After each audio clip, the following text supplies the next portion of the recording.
ما isbedel kama muuqdo Soomaaliya isbedel kama muuqdo mana doonayna inaan ka baan sheegno xaaladda dadka naga iyo dalkana way ku sugan yihiin kaan baan sheegi mayno dadka kan waxay u baahan yihiin dadaal badan oo qaybsan yihiin colaad baa soo dhaxmartay gobolada ma wada shaqeynayaan qarankii iyo goboladii ma wada shaqeynayaan waxa weeyaan wadakaysa barnaamijkaas taagan waa uu kii weeye wax isbedel ma leh marka waxa weeye dadka dhibaataduna barnaamij badan bay xalisaa waa la ogaaday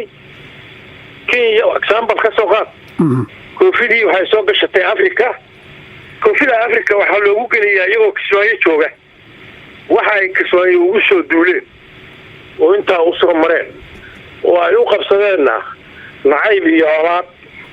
ay shabaab u qabaan ma ahayn dadka annagana ay rabaan ma ahayn dan ayagu ay leeyihiin weeye marka maxaa ugu wacana isleedahay marka in siyaasadii wali ay saldhiga laadahay wax ka badan 20 sano oo ku meel gaar iyo dawlad buuxda iyo dadaal nabadeed socday maxay siyaasaddu u saldhiga laadahay mamada kulay siyaasaddu waxa weeye waxay u baahan quburaysta dadku horaa oo dalku yimaada kuwa joogo la abaabulo qoyaankoodii oo la isu keeno barnaamijkaas oo laga farabuuxsado oo dadkii dib u heshiisiin buuxda la isugu keeno oo la raadiyo oo dadka hawsha ayagu ay leeyihiin iyo dhibta haysta inay xal ka gaaraan oo ay u midoobaan in loo abaabulay rabtaa ama dawladdan ha noqoto ama mid kale oo timaadda ha noqotee waxa weeye waxaan rabaa inaan xuso gacmaha shisheeye waxaan dhib ahayn oo ay keenayso maalkoodaasuna maskaxdoodaasuna hadalkoodaasuna kaalmadoodaasuna anaa kuu sheegay waxa dhibaatada noogu wacana waa kuwaas waya marka waa ku soo gabagabeynaya Soomaaliya waad joogtaa meel kama aadin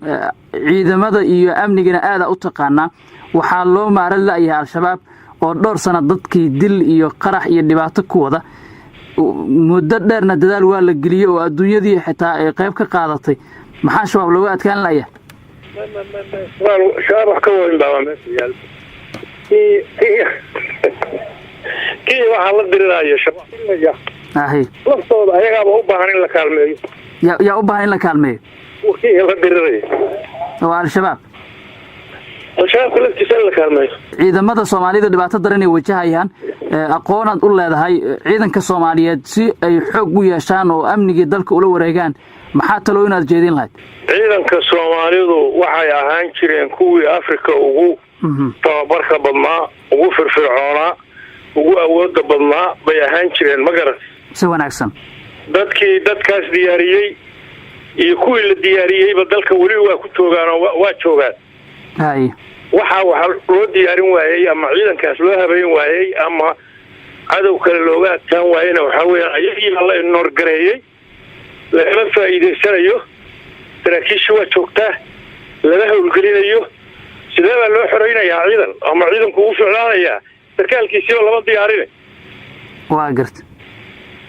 marka waxay u baahan tahay in saraakiishii inta la isugu yeero la howlgeliyo oo ciidan Soomaaliyeed oo run la dhiso meel uu ka jira ciidan Soomaaliyeed ma jiro Jubaland hal jifaa joogta waxa weeye meel maamulka sanadaas weeye jibadaas joogta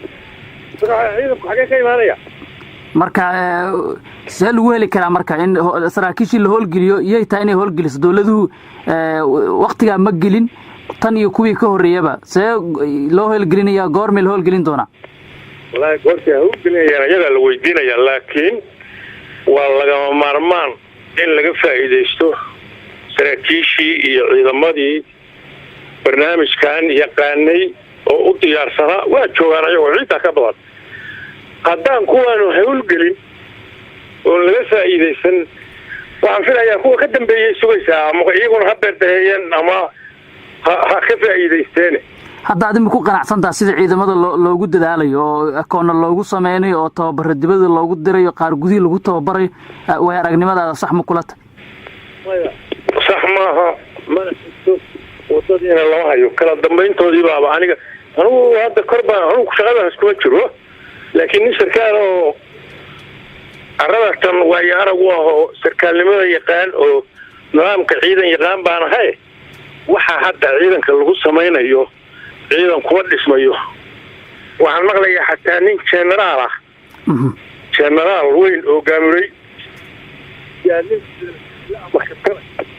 yaa hoggaan loogu dhiibayaa oo laleeyahay xukun see ku dhismayaa ciidanku waxaas ku dhismayaa